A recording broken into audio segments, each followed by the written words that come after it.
Funeral, मरे हुए को दफनाना या जलाना, ये उन चीजों में से एक है जो इंसान के इतिहास में हमें लगभग दुनिया भर के हर कल्चर में दिखाई देता है। चाहे ये लोग साइंस, गणित या टेक्नोलॉजी में अलग अलग हो सकते हैं, लेकिन इन सब में एक चीज कॉमन थी, ये मरे हुए इंसान को दफनाते थे। लेकिन फिर यहाँ दिमाग में एक सवाल उठता है कि आखिर कब इंसानों ने सबसे पहली बार किसी मरे हुए को दफनाना शुरू किया। ज्यादातर लोग एंशिएंट इजिप्ट के बारे में सोचते हैं, लगभग 5000 BC, जब यहाँ मम्मीज बनाई जा रही थी और पिरामिड्स बनाए जा रहे थे। लेकिन नहीं, यहाँ इसकी शुरुआत नहीं हुई थी। तो शायद मेसोपोटामिया में लगभग 10,000 BC, लेकिन ये भी इतना पुराना नहीं है। दफनाने की प्रथा का वास्तविक ओरिजिन का पता लगाने के लिए हमें बहुत पीछे जाना होगा। पैलियोलिथिक पीरियड में, जिसे स्टोन एज के नाम से भी जाना जाता है, तब नियंदरथल्स जिंदा थे, पत्थरों के औजार बनाए जा रहे थे। तब पहली बार था कि इंसान अपने 2 पैरों से चलना शुरू कर रहा था, और दफनाने की प्रैक्टिस लाखों सालों से चलती आ रही है। पैलियोलिथिक पीरियड कुछ 33 लाख BC से 15,000 BC तक चला है, और आर्कियोलॉजिस्ट को इस समय के कई स्केलेटन्स मिले हैं जो मानव इतिहास के सबसे पहले दफन किए गए इंसान हो सकते हैं, जिन्हें जानबूझकर दफनाया गया हो। और आज के इस वीडियो में हम यही जानेंगे कि कैसे, क्यों और कहां सबसे पहले इंसान को दफनाया गया।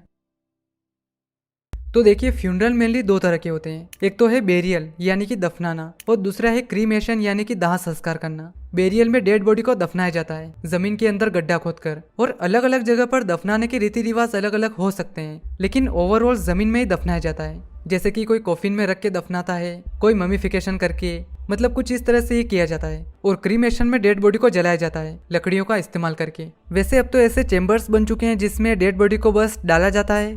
चेंबर के अंदर टेम्परेचर करीब 1800 डिग्री फ़ारेनहाइट यानी 980 डिग्री सेल्सियस होता है, जिससे पूरी बॉडी जलकर राख बन जाती है। आर्कियोलॉजिकल एविडेंस बताते हैं कि किसी मरे हुए इंसान के लिए लगाव इंसानों के इतिहास में पहले से ही मौजूद थे। मिडिल और लेट प्लेस्टोसिन समय के दौरान होमो सेपियंस जानबूझकर उनके लोगों की डेड बॉडीज दफनाते थे, जो कि ये इंडिकेट करता है कि इनमें अपनों के लिए इमोशंस आ चुके थे, ये लोग सोशल हो चुके थे, या ये भी कहा जा सकता है कि इनमें स्पिरिचुअल अवेयरनेस आ चुकी थी। और इन्हीं डिस्कवरीज में से सबसे खास डिस्कवरी केन्या से मिली। करीब 78,000 साल पुराने 2.5 या 3 साल के छोटे बच्चे की कब्र मिली, जिसे मटोटो कहा जाता है। मटोटो यानी बच्चा। बच्चे को बहुत ही केयरफुली फेटल पोजीशन में रखा गया था, जो कि ये बताता है कि इसको इंटेंशनली दफनाया गया था। इसी तरह इजराइल में भी करीब 1 लाख साल पुरानी होमोसेपियंस की कब्र मिली है, काब्जे और सकुल जैसी साइट्स पर, और इन डेड बॉडीज पर लाल ओकर छिड़का गया था। लाल ओकर एक तरह का मिनरल है जिसे अक्सर रीति रिवाजों में इस्तेमाल किया जाता है, जो कि साफ साफ बताता है कि होमोसेपियंस इस वक्त के आसपास अपनी सबसे पहली रिलीजियस प्रैक्टिसेस करने लगे थे। और आप होमोसेपियंस को छोड़िए, अपने सबसे पास के रिलेटिव नियंदरथल्स में भी ये चीजें देखी गई। अपने लोगों को दफनाने के रीति रिवाज इनमें भी देखे गए। इराक की शानीदार गुफा में हमें नियंदरथल का एक कंकाल मिला, जिसके आसपास परागकण ऐसे जगह जगह पर बिखरे हुए थे, जो कि ये बताता है कि जिसने इसे दफनाया उनमें से किसी ने इसके पास फूल रखे होंगे, या तो इसके सम्मान में या फिर इमोशनल अटैचमेंट की वजह से। ऐसे ही हमें 1908 में फ्रांस की गुफाओं से भी नियंदरथल के कंकाल मिले हैं, करीब 50,000 साल पुराने, और इसे भी जानबूझकर दफन किया गया था। तो ये चीज उस वक्त सिर्फ इंसानों में ही नहीं थी, ये नियंदरथल में भी थी। क्रीमेशन का सबसे पुराना एविडेंस हमें ऑस्ट्रेलिया की मुंगो झील से मिलता है, जहाँ 17,000 साल पुराने एक बूढ़े इंसान को जानबूझकर जलाया गया और फिर बाद में दफनाया गया। इस बात से पता चलता है कि होमोसेपियंस के रीति रिवाजों में आग का कितना सिंबॉलिक रोल था। लेकिन आखिर ऐसा क्या रीजन था कि हजारों साल पहले के इंसान ने किसी अपने को दफनाया या जलाया? क्योंकि किसी की डेथ के बाद उसकी बॉडी अपने आप ही डीके होने लगती है, खत्म होने लगती है, चाहे इंसान की हो या जानवर की। तो ऐसे में किसी को दफनाना या जलाना इतना भी जरूरी नहीं होता है। हाँ, अगर उसकी बॉडी किसी डिसीज की वजह से इन्फेक्टेड हो तो ऐसे में आप उसको दफना या जला सकते हो। जैसे कि कोविड-19 की वजह से कई लोगों की डेथ हुई थी, तो इस वजह से उन लोगों को चेम्बर्स में जलाया गया ताकि वायरस फैले नहीं। लेकिन ये लोग ऐसा क्यों कर रहे थे? जब सभ्यताएं नहीं थी और जब इंसान खेती के बारे में कुछ जानता नहीं था, तो उस वक्त हो सकता है कि वो डेड बॉडी की बदबू से बचने के लिए दफनाते हो, या कोई जानवर मरे हुए इंसान की स्मेल से उनके इलाके में ना आ जाए इसलिए करते हो। मतलब ये शुरुआती कारण हो सकते हैं। लेकिन फिर यहाँ सवाल ये आता है कि बाद की सिविलाइजेशंस ऐसा क्यों कर रही थी? तो इसका रीजन है मरने का डर। शुरुआती इंसान को ये नहीं पता था कि किसी के मरने के बाद क्या होगा, और इस डर से बचने के लिए उसने ये सब इन्वेंट किया। एक बिलीफ, आफ्टर लाइफ में, पुनर्जन्म में, स्वर्ग और नर्क में, ये मानना कि किसी की डेथ के बाद भी कुछ रहता है, वो पूरी तरह से खत्म नहीं होता। इसी को सोल कहा गया, आत्मा कहा गया। और इसी वजह से ये डर भी पैदा हुआ कि ऐसा ना हो कि अगर हम किसी लाश का सही से फ्यूनरल ना करें तो वो लाश गुस्सा हो जाएगी या कुछ गड़बड़ हो जाएगी। इसी वजह से ज्यादातर पुराने धर्मों का ये मानना था कि जो मर गया है वो अगली दुनिया में सही से रहे, भूत बनकर भटके नहीं, हमें परेशान ना करे, और इसी के लिए वो फ्यूनरल की प्रैक्टिसेस करते थे। और उस वक्त की दुनिया में सारी सिविलाइजेशंस फ्यूनरल प्रैक्टिसेस करती थी, अलग अलग तरह से और अलग अलग वजहों से। जैसे मेसोपोटामियन लोग आफ्टर लाइफ में यकीन करते थे, जिसे इरकला या कुर कहा जाता। सभी लोग मरने के बाद एक ही दुनिया में जाते हैं, चाहे वो अमीर हो या गरीब। और ये लोग मानते थे कि डेथ के बाद सोल घने अंधेरे में भटकती रहती है, अनंत समय तक भूत बनकर। और यही होने से रोकने के लिए ये लोग डेड बॉडी को दफनाते थे और कई रीति रिवाज करते थे इसको लेके।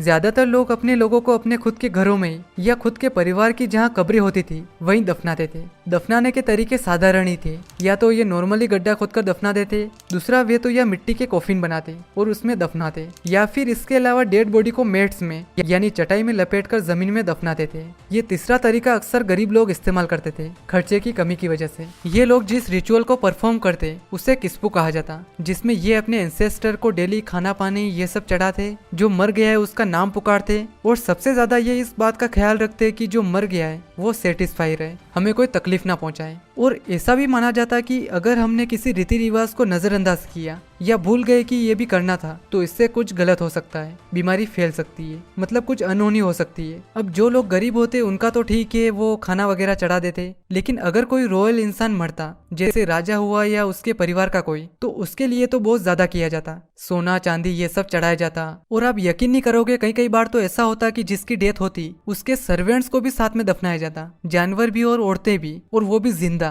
ताकि वो जिस दुनिया में जाए वहाँ अच्छे से रहे, ये सब उसके साथ रहे, मतलब कोई तकलीफ ना हो बस। वहीं बात करें इजिप्टियन सिविलाइजेशन की, तो ये लोग डेथ को टेम्परेरी चीज मानते हैं। मतलब ये लोग डेथ को ऐसा नहीं समझते कि उस इंसान का एंड हो गया है अब, नहीं, ऐसा बिल्कुल नहीं। और इसी वजह से ये लोग डेड बॉडीज को प्रिजर्व करके रखते थे ताकि सोल फिर से वापस आ सके। मेसोपोटामियंस की तरह ही इजिप्टियन भी बॉडी को दफनाते, लेकिन यह डेड बॉडी को ममीफाइड किया जाता, जो कि काफी लंबी और कॉम्प्लिकेटेड प्रोसेस होती थी। करीब 21 दिन लंबी इस प्रोसेस में सबसे पहले बॉडी के सभी ऑर्गन्स को निकाला जाता, सिवाय हार्ट को छोड़कर, क्योंकि ये भी आफ्टर लाइफ में यकीन करते थे, और हार्ट बॉडी का सबसे मेन ऑर्गन है। और बाकी जो ऑर्गन्स रहते उनको जार्स में रखा जाता। उसके बाद बॉडी को नेट्रॉन से सुखाया जाता, और फिर बाद में लिनन को शरीर के आसपास लपेटा जाता और फिर दफनाया जाता। और इधर भी दफनाने के तरीके अलग अलग होते थे, गरीब के अलग, अमीर के अलग। गरीब सिंपल गड्ढों में ही दफना देते थे, रेगिस्तान की रेत में, ना ही कोई मकबरा, ना ही कोई बिल्डिंग, कुछ भी नहीं, एकदम सिंपल, नेचुरल और सस्ता। जबकि रॉयल लोगों के लिए ये चीजें काफी ठाट बाट वाली होती थी, बड़े बड़े मकबरे बनाए जाते, वो भी चट्टानों को तराश कर, इवन राजाओं के लिए पिरामिड्स, और इनको तो बहुत ही अच्छी तरीके से ममीफाइड किया जाता।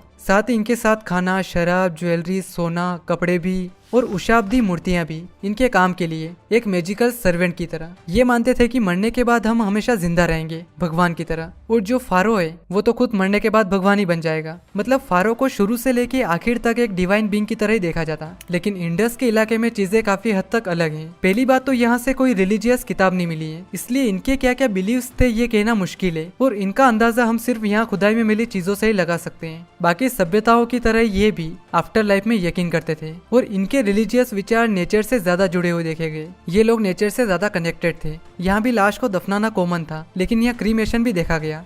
और ये लोग जिस बॉडी को दफनाते उसको एक खास डायरेक्शन में सुलाया जाता, उत्तर से दक्षिण या फिर पूर्व से पश्चिम। इजिप्ट और मेसोपोटामिया के कंपैरिजन में यह रिचुअल कम देखे गए, और यहाँ ये भी पाया गया कि जो अमीर है और गरीब है उनके बीच में कोई डिफरेंस है ही नहीं, यानी कि दोनों के दफनाने के रीति रिवाज एक जैसे ही है। जिस तरह से गरीब को दफना रहे हैं वैसे ही अमीर को भी। इन शॉर्ट, जहाँ कहानी प्री हिस्टोरिक टाइम से शुरू हुई थी, जहाँ शुरुआत में इंसान को खुद को जानवरों से बचाने के लिए दफनाया गया था या फिर उसके सम्मान के लिए, वही चीजें आगे चलकर समय के साथ साथ बदलती रही। सभ्यताओं का ओरिजिन हुआ, दुनिया के सबसे पहले रिलीजियंस बने, और इन्होंने अपने अपने हिसाब से रीति रिवाज बनाए, प्रथाएं बनाई, और ये चीजें अब इंसानों की जिंदगी का हिस्सा बन गई।